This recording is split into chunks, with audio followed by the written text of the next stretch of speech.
It started on an ordinary Thursday morning, just as the sun cast a muted glow across the company's glass-paneled lobby. Employees shuffled in with coffee cups in hand, some tapping away on their phones, others murmuring polite greetings to one another. Near the security desk, a small commotion was brewing. Nothing chaotic, just a ripple of confusion. A group of international visitors had arrived unannounced, clearly disoriented. They held folders, tablets, and business cards, looking around with the kind of half-lost expression that anyone who's traveled abroad could recognize. A receptionist tried to help, speaking slowly and clearly in English, but it was obvious the visitors weren't quite following. The tension in the air was beginning to thicken. At that moment, someone emerged from a side hallway, pushing a yellow mop bucket and wearing the unmistakable navy jumpsuit of the janitorial staff. He moved with quiet purpose, but his attention was instantly caught by the cluster of visitors. Without hesitation, he walked over, offered a polite smile, and began to speak in Spanish. One of the visitors' eyes lit up with recognition, and a conversation sparked to life. Moments later, he seamlessly transitioned to French to speak with another, then German, Mandarin, and even a touch of Japanese. It was as fluid as a conductor moving through a well-rehearsed symphony. People nearby slowed to watch, their eyebrows raising in surprise. Among the bystanders stood a man in a tailored navy suit with a leather briefcase slung over his shoulder. He'd just entered through the revolving doors and paused mid-step, a sip of his espresso forgotten. He recognized the janitor, of course. Everyone did. Quiet, punctual, always early to mop the floors and never late to remove the trash bins. Polite nods in hallways, thank yous exchanged over elevator rides, but never a real conversation. Now, that same man watched as the janitor laughed lightly in fluent Italian, pointing toward the visitor check-in desk and providing what looked like detailed directions. The CEO didn't speak a word. He stood there for another 10 seconds, maybe more, studying not just the words the janitor used, but his demeanor. The man wasn't showing off. There was no trace of arrogance in his posture. He helped because help was needed, and he seemed genuinely glad to bridge the gap that no one else could. Slowly, the CEO resumed walking, but the moment stayed with him. All day, in fact, through back-to-back strategy sessions and a product rollout meeting, his mind kept drifting to the janitor in the lobby. By mid-afternoon, curiosity got the better of him. The security office had footage, of course, and while he wasn't the type to indulge personal distractions, this felt like something else. He asked for a quiet review of the interaction, not invasive, just to confirm what he'd seen. The audio playback was clear enough to catch snippets of at least 6 languages, spoken with ease and warmth. That kind of fluency wasn't something you picked up from a mobile app. It was earned, cultivated, lived. The CEO sat back in his chair, the screen still flickering before him, and stared out the window. How had a man with that kind of skill set ended up cleaning floors here? Not that there was any shame in the job. Everyone at the company played a role, but this seemed extraordinary. He couldn't ignore it. He wouldn't. The curiosity sparked that morning refused to die down. The CEO, typically a man who compartmentalized emotions from enterprise, found himself distracted in ways that surprised even him. Meetings blurred. Metrics, projections, and quarterly targets all took a back seat to the image of that quiet janitor, gracefully navigating conversations in multiple languages without so much as a pause or a glance at a phone. It wasn't the act itself. People with impressive talents passed through the company all the time, but it was the context. Why here? Why him? The questions hovered like static in the air. That evening, long after the office lights had dimmed and the last emails had been sent, he sat alone in his corner office. The skyline outside was lit like circuitry, glass towers blinking against the night, and yet his mind stayed grounded on the most unassuming man in the entire building. With a few clicks, he accessed the company's internal HR portal. He hesitated. It wasn't protocol for someone in his position to dig through employee files, especially not those outside the executive level, but he justified it internally. This wasn't just curiosity, something about it felt necessary. He typed the janitor's name, which he had read once off a plastic name tag, but had never spoken aloud. The profile loaded with a sparse digital paper trail. Hired 3 years ago, night shift custodian initially, then promoted to daytime maintenance due to excellent performance. No complaints, no infractions. Requested time off only once for a funeral overseas. No social media links, no LinkedIn, just a generic employee photo and a copy of his original application. The application itself was humble, too humble, basic education marked complete, with no institutions listed. Skills section was empty, the language field left blank. There were 2 reference contacts, both local, both unreachable now. It was as if the man had deliberately chosen to downplay every aspect of his background. That in itself was revealing. The CEO stared at the screen, feeling both unsettled and intrigued. There was something he wasn't seeing, not hidden maliciously, but protected, maybe guarded. The next step came with more subtlety. He asked his assistant to pull facility feedback logs and maintenance response records, making it appear like a routine review. In those notes, he found small hints: client appreciation, staff compliments, instances where foreign guests had apparently been calmed by janitorial staff before translator arrived. None of it had been flagged, promoted, or even logged as a key event. Just brushed into the margins. He asked the front desk receptionist, casually, about the morning's interaction. "Oh, him. Yeah, he helps out now and then. I don't know how he knows all those languages. He never really talks about it. Just says he picked things up over the years." The tone was reverent, almost confused. You'd think he was a diplomat or something in a past life. That word stuck, diplomat. The CEO couldn't ignore the pull anymore. Late that night, he placed a quiet call to a friend, someone who had once worked in government security clearance processing. He asked him to run a general international credential search on the janitor's name, just to see if anything surfaced. The friend laughed, skeptical, but agreed. "You think the guy mopping your floors used to work in consulates?" The friend had joked. But the CEO didn't laugh. 2 days later, a discreet email arrived. It wasn't much, nothing classified, but enough. A few mentions of the name in old university lecture series, academic panels overseas, a publication on cross-cultural communication strategies from nearly 2 decades ago. The name was consistent, not unique enough to confirm without a doubt, but not common enough to ignore either.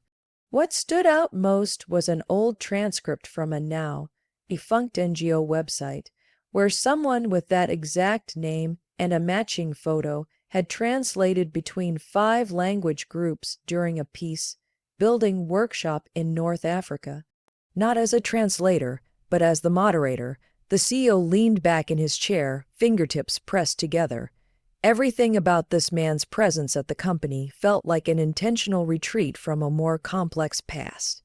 But why, and what would drive someone with such capacity to sweep the corners of conference rooms in silence?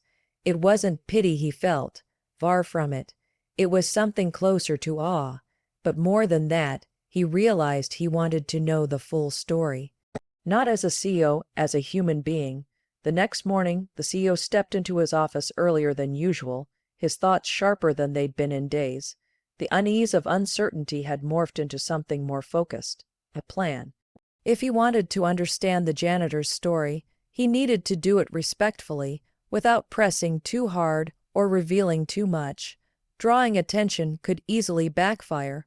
The man clearly preferred privacy, and any overt inquiry might cause him to retreat further into the shadows he seemed to operate from. So, the CEO chose a subtler route. By mid-morning, he sent an internal message to the facilities coordinator, requesting a brief, informal check-in with select members of the building's maintenance team. The note was vague by design, just a general feedback session, part of a newly imagined initiative to better understand the needs of non-desk employees. It was true enough not to raise alarms, yet structured enough to provide an opportunity for one very specific conversation. The janitor's name was included in the invitation list. The coordinator didn't question it, simply noted the CEO request and sent out the meeting invites. Most of the janitorial staff didn't respond at first, understandably skeptical about a sudden invitation to the 34th floor, where mahogany, paneled conference rooms, and glass-walled offices felt worlds apart from their usual routines.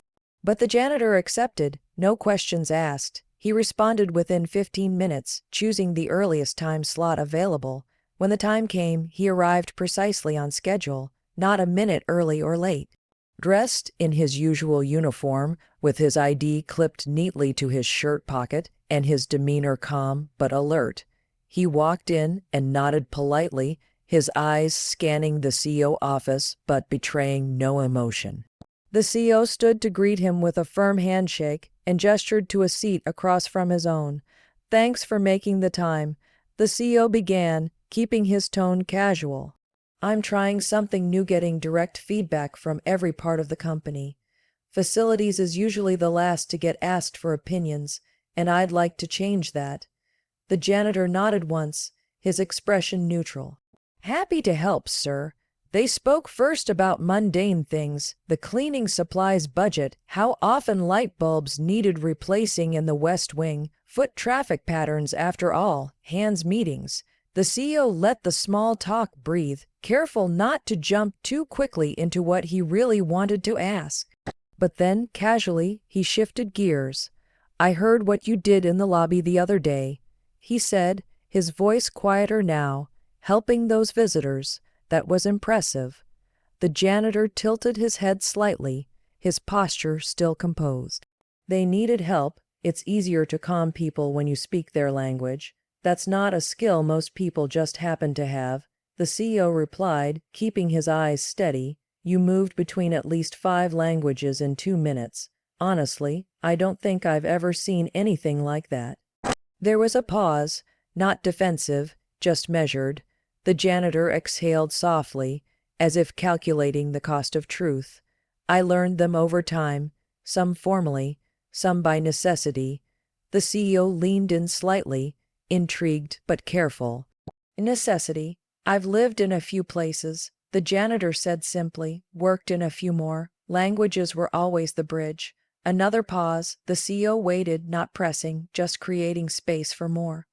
The janitor studied him for a moment, then added, "In another life, I did different work, interpretation, mediation, small projects, mostly nonprofits, but things change, circumstances change." It wasn't said with regret. There was no self-pity in his voice, only clarity, the kind of clarity that comes from having let go of something too heavy to carry any longer. The CEO nodded slowly, absorbing the weight behind those words. He could tell there was more to the story, a great deal more, but he also knew better than to pry all at once. Instead, he said, "Well, I just wanted to say, what you did didn't go unnoticed, and if you ever want to talk more about how we could use your experience beyond maintenance, my door's open." The janitor gave a small, appreciative smile. "Thank you, I'll keep that in mind." No promises, no disclosures. Just a calm, respectful end to a conversation that felt like the first page of a much longer book. A week passed before the janitor appeared again at the CEO door. No email, no appointment. Just a quiet knock in the late afternoon, as most of the office was beginning to empty out. The CEO looked up from his desk, surprised but immediately gesturing him in. This time, the janitor didn't sit stiffly or glance around the room as if it were foreign territory. He stepped in with the ease of someone who had made a decision. "I've thought about what you said," he began, "about using my experience elsewhere in the company. If you're still open to the conversation, I'd like to share a bit more." The CEO nodded and closed his laptop. "I'm listening." The janitor's gaze didn't waver. His voice was calm but carried a quiet strength, like someone who had practiced choosing his words carefully over the years. Before I came here, I worked in conflict zones, places most people only read about when the headlines are bad. I wasn't a soldier. I wasn't a politician. I worked as a liaison, sometimes as a language specialist, sometimes as a neutral party in negotiations between groups that didn't trust each other. He paused, letting that settle. I was fluent in 6 languages by the time I was 28, not just grammatically fluent, culturally fluent. I could read a room full of people who didn't speak the same tongue and still find the thread that connected them. I worked with NGO, sometimes as a contractor for embassies, mostly in Africa and the Middle East. My specialty was cross-border mediation, particularly where ethnic or tribal differences made communication impossible. The CEO leaned forward, eyes fixed on him. That's an extraordinary skill set. Why did you leave? The janitor's eyes drifted to the window for a moment before returning. In my line of work, there are no clean exits. The last assignment I took, South Sudan, I watched a ceasefire fall apart in front of me. People I had sat down with just days earlier ended up turning on each other. I saw a boy, maybe 12, walk into a school with a weapon twice his size. After that, I couldn't do it anymore. I came back, tried to teach, tried to consult, but nothing felt meaningful. Everything here moved too fast, too disconnected. He took a breath. So I stopped. I stopped chasing titles and grants. I stopped trying to explain my resume to people who only saw gaps and red flags. I wanted quiet. I applied here because I needed work, and the night shift offered me peace. No one asked about my past. No one cared if I was overqualified. The CEO didn't interrupt. He couldn't. There was a gravity in the room now, a realization that the man before him had chosen a kind of self-exile, not because he had failed, but because he had witnessed too much of the world's failures firsthand. I didn't come here to be discovered, the janitor continued. I came here to rest, to clean floors and lock up conference rooms and have a job where I could leave the weight at the door. But when I saw those visitors in the lobby, I guess some habits don't fade. The CEO finally spoke, his voice quiet but steady. You've been carrying a lot more than we ever saw. The janitor gave a small shrug. Most people are, just in different ways. There was a pause, not uncomfortable, but thoughtful. The CEO broke it gently. Would you ever consider working with us in a different capacity? Internal communications, maybe, or international partnerships? Something where your background could guide how we interact with clients across cultures? The janitor looked down, a slight smile tugging at the corner of his mouth. I'd consider it, but I'd want to do it on my terms. I don't need a title. I need purpose. The CEO nodded slowly. Fair enough. And just like that, the conversation ended, not because there was nothing more to say, but because what had been said carried enough weight for now. It was clear to both of them that something had shifted. Not in a dramatic movie script way, but in a quieter sense, a mutual recognition. One man had spent years hiding his brilliance beneath the simplest tasks. The other had finally seen it. The company-wide quarterly meeting was always a polished affair. High ceilings, glossy presentation decks, catered lunch trays with neat labels like grilled citrus chicken and vegan quinoa medley. Employees filed into the large multi-purpose room, half focused, half distracted, settling into rows of chairs with notebooks, tablets, and half-finished coffees in hand. It was the kind of meeting where most expected the usual: sales updates, a few nods to team milestones, maybe a guest speaker flown in from the European office.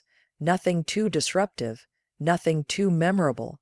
So when the CEO stepped onto the stage with no slides behind him, just a wireless mic clipped to his lapel and a neutral expression, people straightened slightly. He didn't open with numbers. He didn't open with a joke or a thank you or a forward-looking mission statement. He simply paused, glanced at the front row, and then back at the audience. Before we begin today's agenda, he said, I'd like to share a story.